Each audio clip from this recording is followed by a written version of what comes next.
What are some things you'd only know by growing up poor? I never realized we were poor until I was around 12. See, at my middle school, there was this girl named Fiona who always had a Lunchables in her lunchbox. Not the cheap Bologna ones either. She had the ones with the little Capri Sun and candy. One day she was absent and didn't want her lunch to go to waste, so her mom gave it to me. I was so excited that I did something I thought was completely normal. I carefully separated every component, saved half for my little brother Justin, and washed out the plastic tray to reuse later. When Fiona came back the next day, she asked if I liked the Lunchables. I enthusiastically showed her how I'd cleaned the tray, and was now using it to separate my own lunch component. The look on her face, this mixture of confusion and something else I couldn't identify at the time, now I know it was pity, was the first crack in my understanding of what was normal. That's when I started noticing things, like how my mom had this entire system at her work. She cleaned office buildings at night, and she had what she called her food drawer in the break room. It was filled with cleaned out margarine containers, yogurt tubs, and those plastic containers that rotisserie chickens come in. Whenever there were office parties or meetings with catering, she'd volunteer to clean up. That meant first dibs on leftovers. I remember the day I realized not everyone's mom did this. I was at a sleepover at Fiona's house, and her mom ordered pizza. When we were done, she just threw away the leftovers. Just like that. 3 perfectly good slices. Straight into the trash. I actually gasped out loud. Fiona's mom asked what was wrong, and without thinking, I blurted out,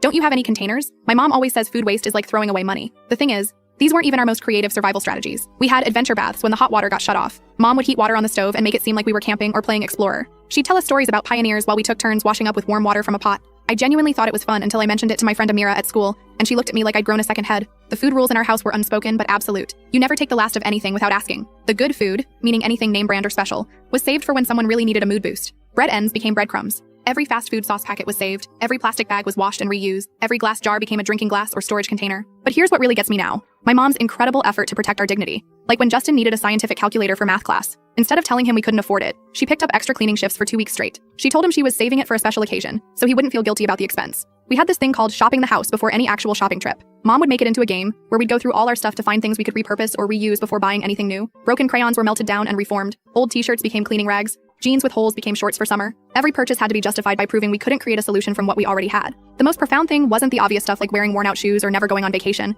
It was the survival skills you develop without realizing they're survival skills, like knowing exactly how many meals you can stretch from a box of pasta and a can of tomato sauce.